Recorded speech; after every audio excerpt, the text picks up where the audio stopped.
Okay, hi everyone, this is Kam. This is Intro to Microeconomics Online, so which means that this will be just taught in an online format.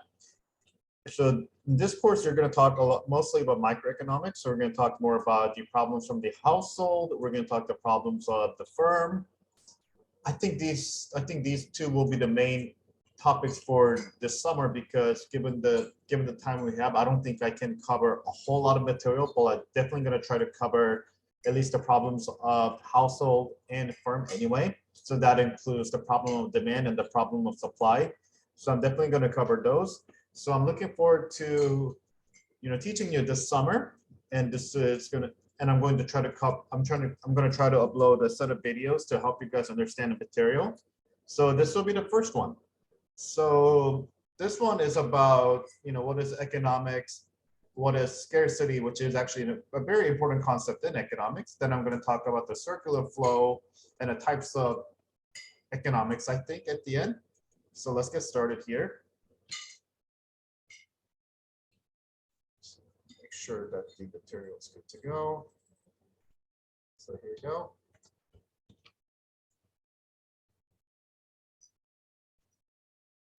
Here we go. So today I'm gonna, like I said, I'm gonna talk about what is economics. I'm gonna give you like a definition of economics. Then I'm gonna talk about scarcity. Then I'm gonna talk about how economics works as a flow, especially the household issues.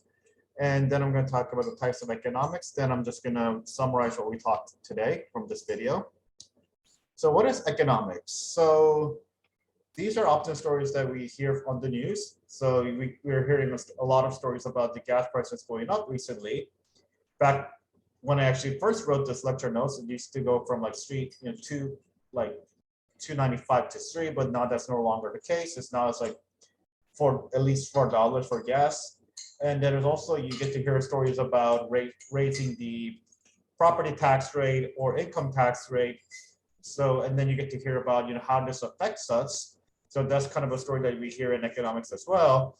And another story that we hear is that the price of consumer goods rose by 7% over the past year, and this is based on the data from the Bureau of Labor Statistics, and this happens to be the biggest increase since the 1980s.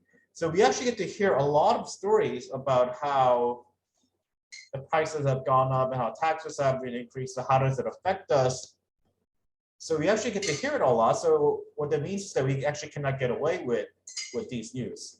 So like I say here on this lecture note here, whether you like it or not, economics is around us.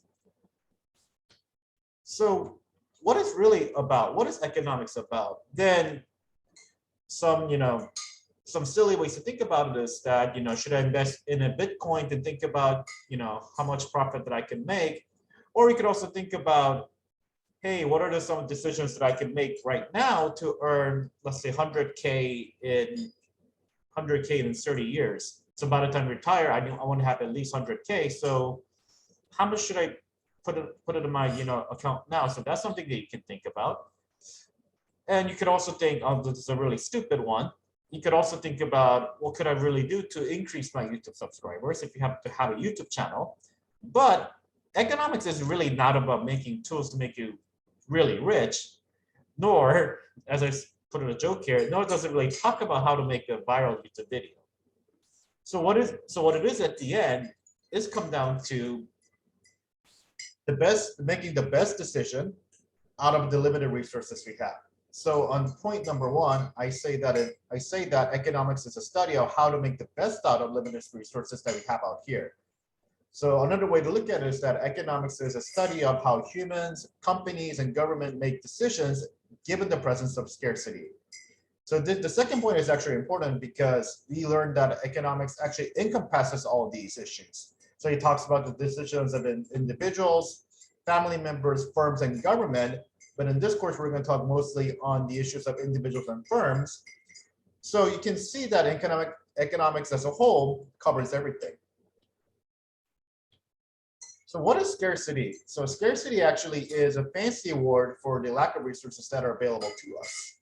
So scarcity means that human wants for goods, services, and resources actually exceed what is available. So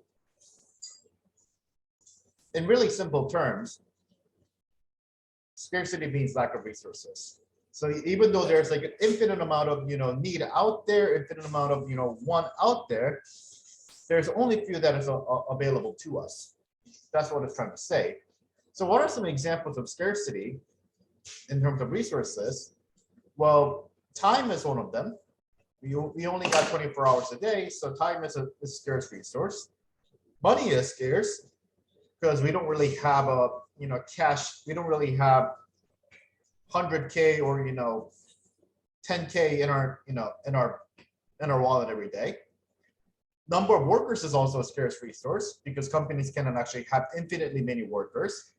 Now, if you think about the ongoing COVID outbreak, we can actually see that there are actually limited number of hospitals who can actually take care of people who caught COVID. So if going back to 2020 when it all first broke out, we can see that there were only a few hospitals out there who could actually manage the patients quite well.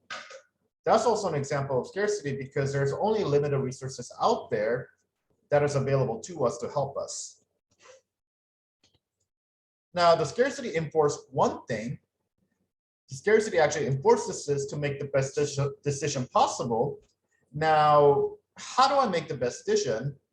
Or what I mean by best decision is that, so let's think about this. You need to think about how much time you spend on your leisure, how much time you decide on studying, or how much time you should allocate your budget. So all of these things involves a decision.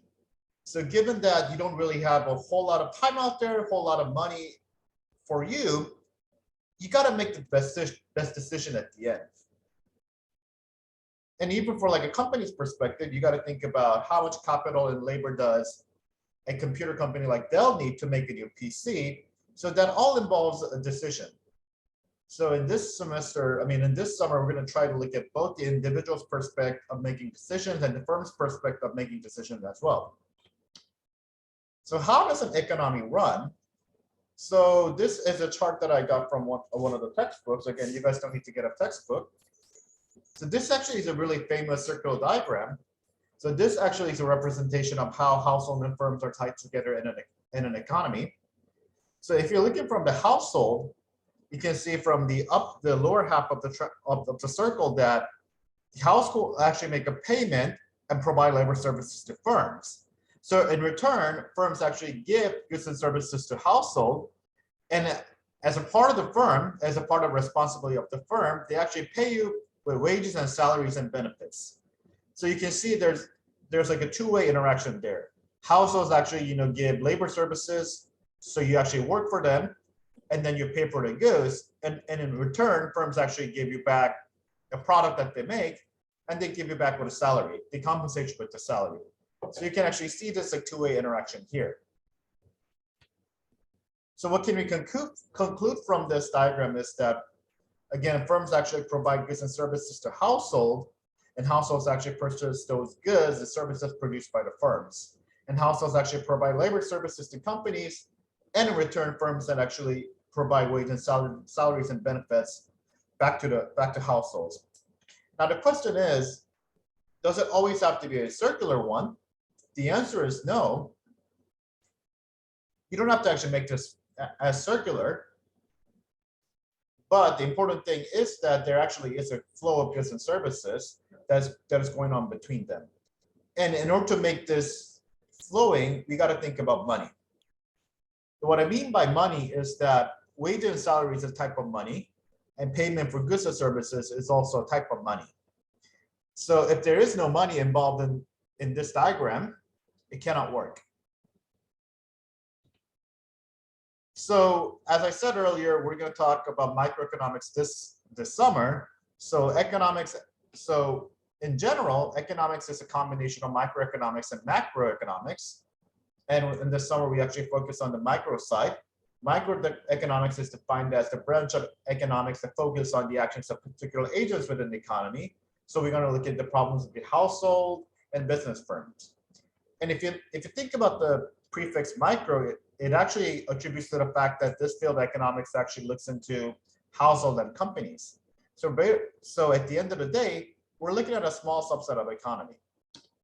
Whereas macro is looking at more of the big picture. You're looking at like growth and unemployment, inflation, and trade balance. We're not going to talk about that in summer, but if you hear the word macro, that's the one word that you should think about. But it doesn't mean that just because micro and macro talk about different ideas in economics, different ideas in economics, it doesn't mean that the two are not related to each other.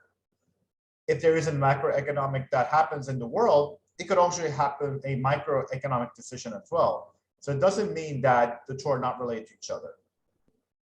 And you can see that from now that with the war on Ukraine going on, the gas prices has increased, so which makes it difficult for us to actually pay for gas,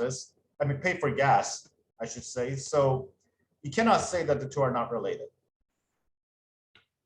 So for this video, you should understand, why we study economics and why scarcity matters and what's the basic structure of an economy. So that's really it for this video. So in the next video, I'm going to talk about like different types of costs and opportunity costs. Thank you.